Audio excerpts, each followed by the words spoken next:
Hello, hello. Welcome back. It is lovely as usual to have you back for another visit to Charles and the Chocolate Factory. Now, where were we? Right, yes. Charlie's grandparents had been telling him stories about Willy Wonka and the amazing things that he has done. And the very last thing that happened was a newspaper was published with a headline saying, Wonka Factory to be opened at last to a lucky few. So now, Chapter 5, The Golden Tickets. You mean people are actually going to be allowed to go inside the factory? Cried Grandpa Joe. Read us what it says, quickly. All right, said Mr. Bucket, smoothing out the newspaper. Listen. Evening Bulletin. Mr. Willy Wonka, the candy-making genius whom nobody has seen for the last 10 years, sent out the following notice today. I, Willy Wonka, have decided to allow 5 children, just 5, mind you, and no more, to visit my factory this year. These lucky 5 will be shown around personally by me, and they will be allowed to see all the secrets and the magic of my factory. Then, at the end of the tour, as a special present, all of them will be given enough chocolates and candies to last them for the rest of their lives. So, watch out for the golden tickets. 5 golden tickets have been printed on golden paper, and these 5 golden tickets have been hidden underneath the ordinary wrapping paper of 5 ordinary candy bars. These 5 candy bars may be anywhere, in any shop, in any street, in any town, in any country in the world, upon any counter where Willy Wonka candies are sold, and the 5 lucky finders of these 5 golden tickets are the only ones who will be allowed to visit my factory and see what it's like now inside. Good luck to you all, and happy hunting. Signed, Willy Wonka. The man's dotty, muttered Grandma Josephine. He's brilliant, cried Grandpa Joe. He's a magician. Just imagine what will happen now. The whole world will be searching for those golden tickets. Everyone will be buying Wonka's candy bars in the hope of finding one. He'll sell more than ever before. Oh, how exciting it would be to find one. And all the chocolate and candies that you could eat for the rest of your life. Free, said Grandpa George. Just imagine that. They'd have to deliver them in a truck, said Grandma Georgina. It makes me quite ill to think of it, said Grandma Josephine. Nonsense, cried Grandpa Joe. Wouldn't it be something, Charlie, to open a bar of candy and see a golden ticket glistening inside? It certainly would, Grandpa, but there isn't a hope, Charlie said sadly. I only get 1 bar a year. You never know, darling, said Grandma Georgina. It's your birthday next week. You have as much chance as anybody else.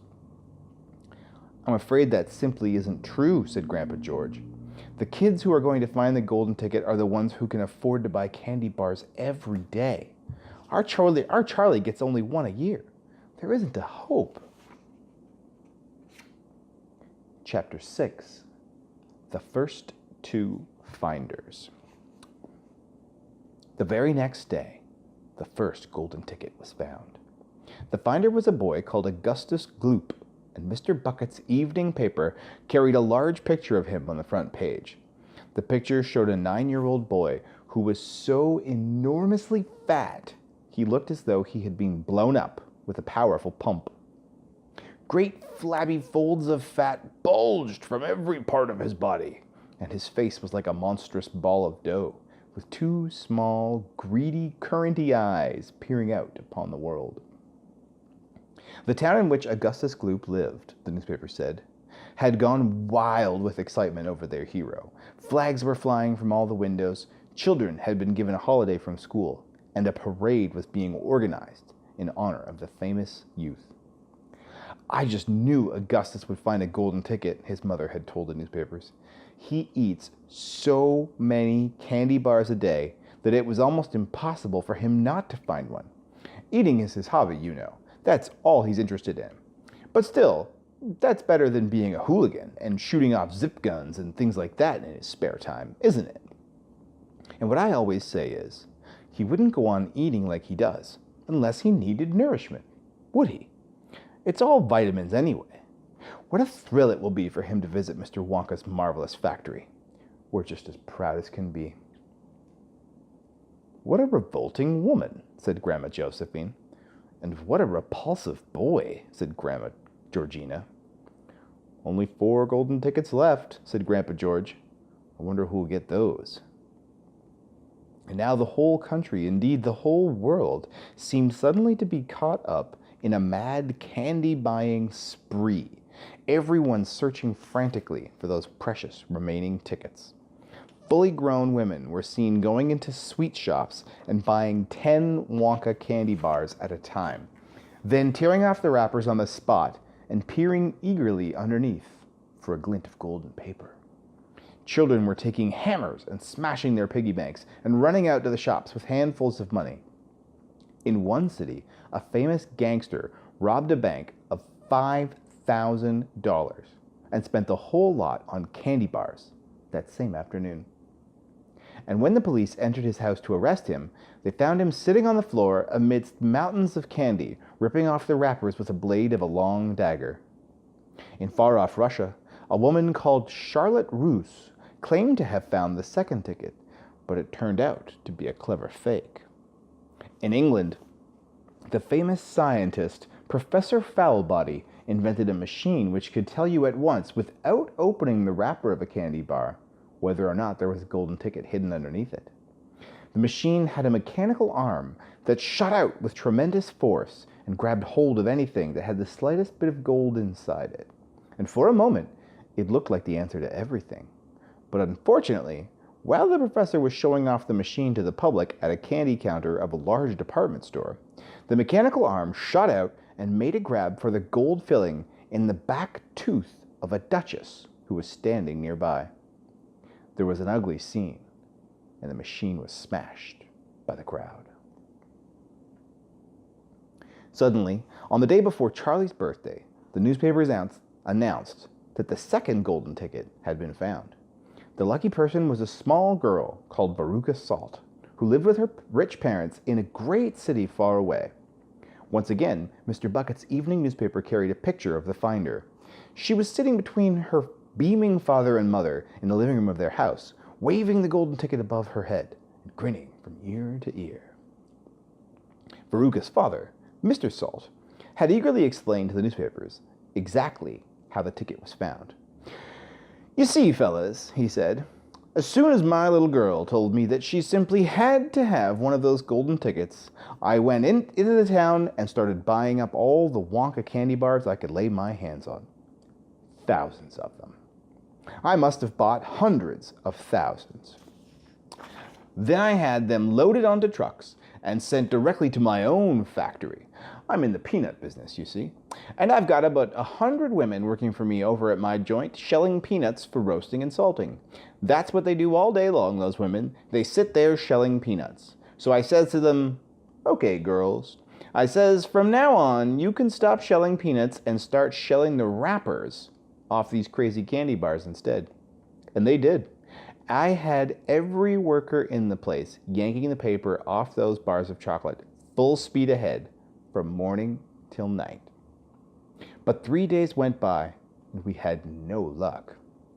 Oh, it was terrible. My little Veruca got more and more upset each day, and every time I went home, she would scream at me, "Where's my golden ticket? I want my golden ticket!" And she would lie for hours on the floor, kicking and yelling in the most disturbing way. Well, sir, I just hated to see my little girl feeling unhappy like that, so I vowed I would keep up the search till I got her what she wanted. Then, suddenly, on the evening of the 4th day, one of my women workers yelled, "I've got it! A golden ticket!" And I said, "Give it to me quick!" And she did. And I rushed it home and gave it to my darling Veruca. And now she's all smiles, and we have a happy home once again." "That's even worse than the fat boy," said Grandma Josephine. "She needs a real good spanking," said Grandma Georgina. "I don't think that girl's father played it quite fair, Grandpa. Do you?" Charlie murmured. "He spoils her," Grandpa Joe said. "And no good can ever come from spoiling a child like that, Charlie. You mark my words." "Come to bed, my darling," said Charlie's mother. "Tomorrow's your birthday, don't forget, so I expect you'll be up early to open your present." "A Wonka candy bar?" said Charlie. It is a Wonka candy bar, isn't it?" "Yes, my love," his mother said. "Of course it is." "Oh, wouldn't it be wonderful if I found the third golden ticket inside?" Charlie said. "Bring it in here when you get it," Grandpa Joe said. "Then we can all watch you taking off the wrapper." That is the end of chapter 6. So, we will park it here for the moment, and we'll be back on Thursday for chapter 7, Charlie's birthday. But until then, if you look deep into my eye, you will see that I have let it get very late, and I am very tired. So, I'm off to get some sleep. Good night.